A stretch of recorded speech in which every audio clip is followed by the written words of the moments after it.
All right, so get ready because we're diving deep into a topic that's this wild blend of music like mega stardom and some serious, serious allegations. Mm. The life and times of the one and only Michael Jackson. And, we're not just talking about his insane talent. We're going all the way, the dark side of fame, that whole media circus that surrounded him, the works. Yeah, I mean, it's one of those things, right? You have this global icon loved by so many, and yet constantly at odds with the press, facing these accusations that painted this completely different picture. Totally. Yeah. And to unpack all of it, we're looking at Candace Owens and her recent take on Michael Jackson. And she's known for calling things out like she doesn't hold back. But before we get to, all the controversy, let's just set the stage here. Michael Jackson, the king of pop, like what was it like growing up with his music everywhere? Oh man, for a lot of people, especially, in the Black community, it was like this cultural phenomenon. Like, remember the Jacksons, An American Dream, and those music videos. It was huge. It was everywhere. Like, this wasn't just music, it was an experience. I mean, the moonwalk, that moment, 1983, the Motown stage. Oh man, don't even get me started on the moonwalk. Yeah. I wasn't even alive then, and I can still see it perfectly. It captivated everyone, right? Yeah. It wasn't just a dance move. It was like symbolic, larger than life, just like him. And his career, I mean, come on, from the Jackson 5 Days to Thriller, breaking all the records, the man was a hit machine. Which makes the first big allegation against him back in '93 even more jarring. Yeah. Dr. Evan Chandler, who was a dentist, accused Jackson of abusing his son Jordan. Hmm. And this wasn't just like a tabloid thing. This was massive news. Yeah, it definitely changed how people saw him, even though the case ended up closed, no charges or anything. They never found any physical evidence. And there were already these rumors, right, about why this was all happening in the first place. And then there was like the whole family drama on top of it, right? This is where things get even more, I don't know, tangled with his sister LaToya. Oh, yeah, LaToya. So she was married at the time and influenced by her husband. She actually accused Michael of being a pedophile. But then get this, later on, she completely took it back, said her husband made her do it. And her husband was like a whole other story, right? Mhm. Changing his name all the time and where he was born. I mean, come on. Yeah. You got to wonder what his deal was and how much influence he really had over LaToya. 100%. It just goes to show how complex Michael's life was, how easily stories about him could be like twisted, manipulated, even by his own family. Okay, so let's go back to those accusations by Dr. Chandler, right? Owens talks about how Jackson and Jordan, their friendship, it started because Jackson's car broke down at this repair shop. Yeah. And the shop was owned by Jordan's stepdad, of all people. It was such a random thing that turned into this very public friendship. Suddenly they're traveling together. Jordan's a regular at Neverland, and the media's all over it, portraying them almost like this adoptive family. Which makes Dr. Chandler's disapproval of their whole thing even weirder. And it's not just disapproval. Jordan eventually, emancipated himself from both his parents, even filed a restraining order against his dad. If you really believed what your son was saying, why go through all that? That's exactly what Candace Owens is saying. And then she gets into these details about Dr. Chandler's behavior that are they're unsettling, to say the least. She says that while he was taking out one of Jordan's teeth, he injected him with sodium amytal. Wait, hold on. What is that? And why would he? It's a drug, basically, sedative, hypnotic, that sort of thing.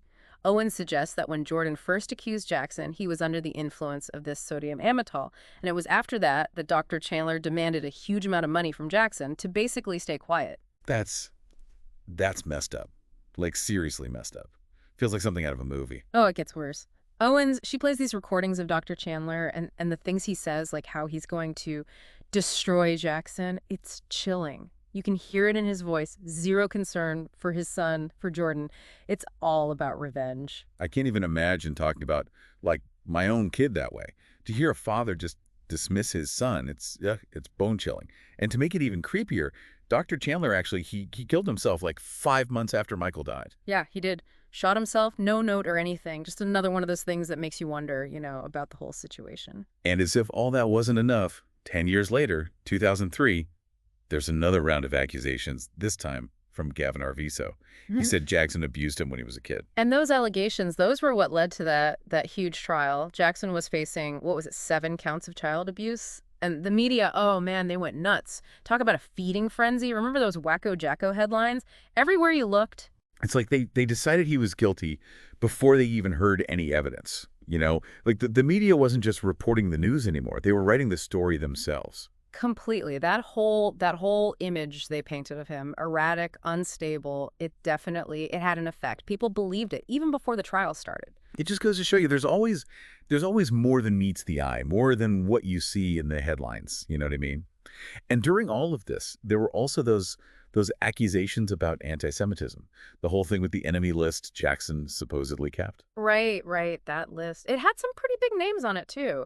Tommy Mottola, who was running Sony Music back then, even Rabbi Shmuley Boteach, the one who ended up releasing those recordings of his conversations with Jackson. Wait a minute, so he was on the enemy list, but they were like chatting, being friendly, and Jackson was okay with those recordings come out.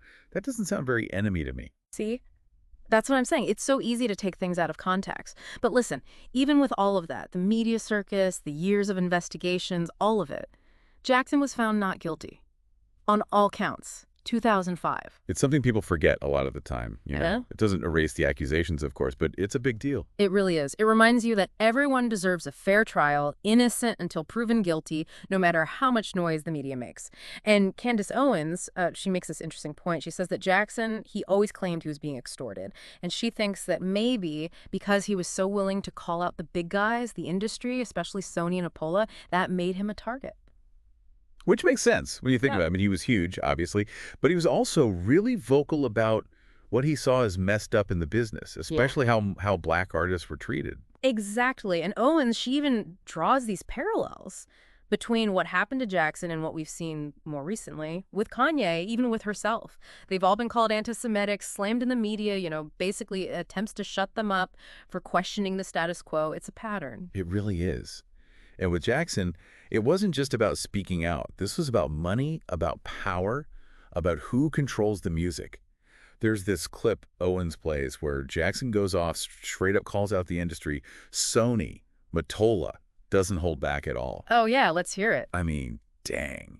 He did not hold back. That took some guts, calling out Mottola like that. It's easy to forget how much power those guys had. Oh, absolutely. And this was 2002, right? Way before social media, artists couldn't just go directly to their fans back then. Yeah. For Jackson to say that publicly, he was really putting himself out there. Yeah, he must have felt strongly about it. And, this whole thing with Sony might connect to, this is where it gets even weirder, his will. Owens was talking about how there are all these suspicious details about it. Right, was it even real? Apparently it was supposed to be signed in LA, but Jackson's family, they say he was in New York. There's even video footage. Hold up, so the will might be fake. Okay, but how does that tie into everything else? Well, that's what put John Branca in charge of his whole estate.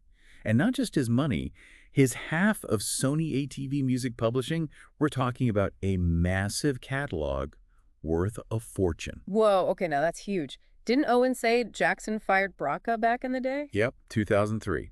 Jackson let him go, thought he was mismanaging his money, maybe even working with, get this, Tommy Mottola. You're kidding. So Braca's fired, the will's maybe a fake, and he ends up with everything. Come on. It does make you wonder, right? Yeah. And Owens, she pointed out that Jackson, even with all his success, he was supposedly almost bankrupt before he died. Wait, seriously, how's that even possible? We're talking about Michael Jackson. Exactly. It just goes to show fame and fortune not always what they seem.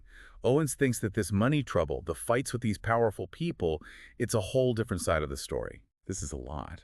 And then, of course, there's his death, 2009. Yeah, and it's still this whole other layer of mystery. Ruled a homicide, overdose, his doctor, Conrad Murray, went to prison, but he only served, 2 years? It's like even when there's some kind of justice, it doesn't really feel like enough sometimes, I know, right? And Owens finds it super weird that with everything that came out, those phone calls, the whole medical side of it, Murray, he still has his medical license.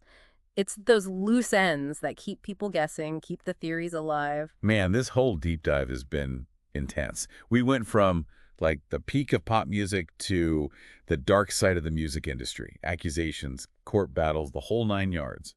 Makes you really think about the media, how they spin things. It's a story that makes you stop and think, look beyond the surface, question what you see, what you're told, because sometimes there are these agendas at play that you don't even realize.